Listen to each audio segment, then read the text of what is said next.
In this video, we're going to be discussing how you can get started in triathlon today.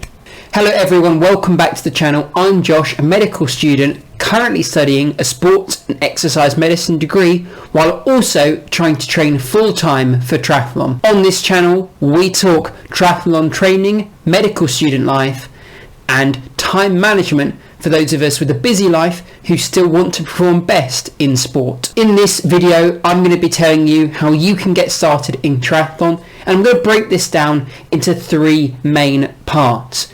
Picking a triathlon or a race to attend, training for your first triathlon, and what you should be doing and keeping in mind when it comes to race day. So to start with, we're going to be talking about how to pick your first triathlon. And the most important decision to make when it comes to picking your first triathlon is to think about the distance you want to do. If you're someone who is relatively sporty, you swim, cycle or run individually, or you do them in some sort of combination, I would definitely recommend starting off with an Olympic triathlon, as this is a really achievable and accessible distance that anyone with a decent amount of fitness could be aiming to achieve. If you're not necessarily the most sporty person and you haven't done swimming, cycling or running at a decent level before, I would consider doing a sprint, which is slightly shorter than our Olympic distance, but just as much fun, just as much as an achievement, and it's great for anyone who's trying to get into triathlon. And if you want support of people, you don't feel like this is a challenge you're ready to take on by yourself, you could consider doing a relay event. There are two different types of relay event. One where you simply do one leg of the triathlon, so you could either swim, cycle or run, or there are some where you do a shortened swim each, a shorter run each and a shorter cycle to kind of allow everyone to experience the whole thing but do a significantly shorter distance. Whatever the level you feel like you're at, you can definitely find a race that is the right distance for you. And once you have an idea of the distance that you want to do, it becomes easier to pick a specific event.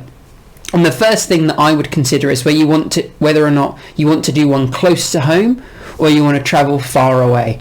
And going close is really nice because it often means less stress, less traveling and less time and effort and money going into your first event. However, by going to a destination, you get travel, it's super memorable for this first experience, but you do have the counter side of that, which is more stress, especially when it comes to bringing your bike abroad. Trying to take it on a flight can be a massive hassle.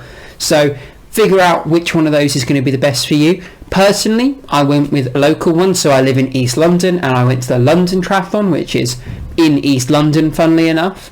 And it took me less than half an hour to get there using public transport, and it was a really pleasant experience being able to wake up at a relatively normal time on race day and still be there with plenty of time before. I would definitely look for good support when it comes to your first triathlon. Thinking about food and drink stalls will allow you to be better prepared for anything that might happen in your triathlon. A good race village can make a massive difference around the atmosphere and the encouragement that people are likely to give you while you're out on the race.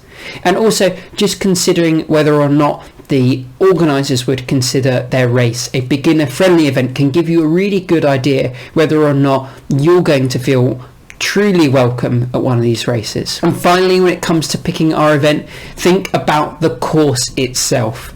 The type of swim, whether that's in the ocean, in a lake or in a swimming pool, whichever of those you feel most comfortable with, and whether or not the bike and run course are really hilly, which might suit someone who's more experienced, or really flat, which might suit someone who's just starting to get into triathlon. And I'm not saying don't do a hilly course, but by understanding what type of course it is, you'll be better prepared when it comes to your training and the race day itself. When it comes to training for your first triathlon, I think there are a few things you really need to keep in mind. And the first is making sure that you have a well-rounded training plan and that you're doing a decent amount of all three of the sports. When I first started training for my first triathlon, I absolutely hated running until this was something that I really put off, and that came back to bite me hard in my first race, as my legs were so sore, I was out of breath constantly, and it was a really unpleasant way to end what had otherwise been an amazing experience. I know that swimming can be a hard sport to make time for, as you have to travel to and from a pool, and although it is the shortest sport in the triathlon, I really wouldn't underestimate its importance, as if you are struggling to swim and use a lot of energy, that's going to massively reduce your ability to perform well when it comes to the cycling and running portions of your first triathlon. The other part that I can really recommend beginner triathletes do is practicing some race specific drills. When it comes to swimming, think about the type of start that you're going to be doing, whether you're going to be diving into water if it's an open water event, starting in the water if it's an open water event, or simply doing tumble turns and pushing off from the side if it's going to be in a pool. And especially if it's going to be an open water event, which most triathlons, at least in the UK, are, I would get really good at sighting when you're swimming. This is the process of looking up in between some strokes when you're taking a breath, to ensure that you're staying on the correct path and you're not zigzagging all over the place. And this can save a massive amount of energy and make sure that you're not swimming further than you need to. If you're doing a mass start triathlon in the future, it can be a really hectic experience when the gun goes and you're all in the water. So I would aim to get more comfortable with this by following closely behind friends in a swimming pool, and I can recommend don't follow random people. They really don't appreciate you almost holding onto their feet, but follow friends in the pool to get more comfortable with people swimming around you. And lastly, think about brick sessions. This is where we combine two elements of our triathlon, the most common being going from cycling to running. However, you can do going from swimming to cycling. This is just a slightly less common thing, and brick sessions are really important to get you ready for the weird sensation that you get in your legs when you go from cycling to running. It's almost like your legs are made of jelly and they don't want to support your body weight for quite a while after getting off the bike. So by doing 4, 5, maybe 6 brick sessions, no more than 1 a week is necessary, before your triathlon, you will be so much better prepared to really succeed and enjoy what should be an amazing day. And so finally we come to race day, and I'd actually like to talk about the night before race day, as this can help us make our race day significantly more enjoyable. I would eat a slightly larger meal to really load some of those carbohydrates that you're going to need for the race, but I'm not going to recommend eating 2 or 3 times the normal amount of food, as this just is going to upset your stomach so much. It's just not worth it. So maybe eat an extra half portion, eat an extra quarter portion of normally a pasta or a rice dish, are my favourites before a big race. But don't go totally overboard, as that will really upset your stomach the next morning. I also love packing all of my triathlon things the night before, laying out all my kit, thinking about how the race is going to go to ensure that I'm not missing anything, and then packing it all the night before so it's not a mad scramble the morning of your race. And a couple of key things to remember, things like food, things like your bike maintenance kit with a spare inner tube, some tyre levers, that kind of thing will pay massively, because if you don't have those things and you come into a problem, you're really going to regret not packing those. The night before, I also love to look over my bike and do any last minute maintenance that I think I'll need, checking things like your tyre pressure, checking that your chain is properly oiled, all of the little things that you might not remember to do the morning of, just ensuring that you have that peace of mind that all of your equipment is ready to go and it's not going to let you down the next day. And you can even throw all your things in the car or whatever transport method you're going to take, just to feel ready, because the readier you feel, the better you're going to sleep that night and the easier your morning is going to be.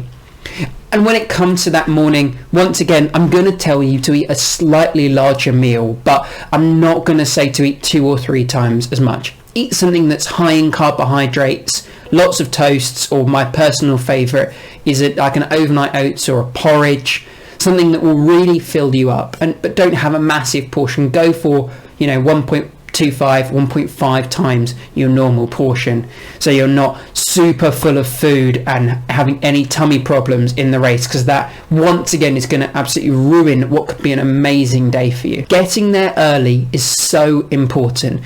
When you arrive at a triathlon, it's such a confusing and daunting place. I remember walking into transition for my first triathlon, and I was shocked at how many people were. There were bikes everywhere. There were, people with just their wetsuits on, people with, it just was almost carnage, and I was overwhelmed. But because I got there early, I had enough time to make sure that I knew where everything was, to know that all my stuff was laid out in transition, and orientate myself with a few parts of the course that were going to be key. So I was able to go and look at the swim start, view the whole swim, and understand how I would be coming in and out of transition, and all of those kind of things really help to kind of put your nerves at rest when it's your first time, especially. But it's something I still do to this day whenever I do a race. And lastly, bring people to support you if you can, knowing that you're going to have people that you know on the side of the course cheering you on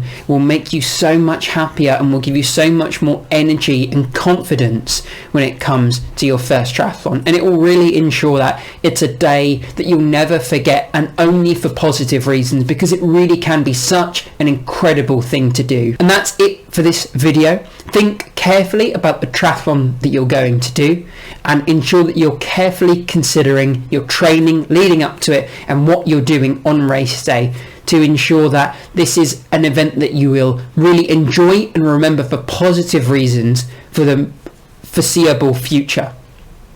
Thank you so much for watching. If you found this video useful, please consider subscribing, and on screen now you're going to see a link to all of my other beginners triathlon videos. Thank you very much.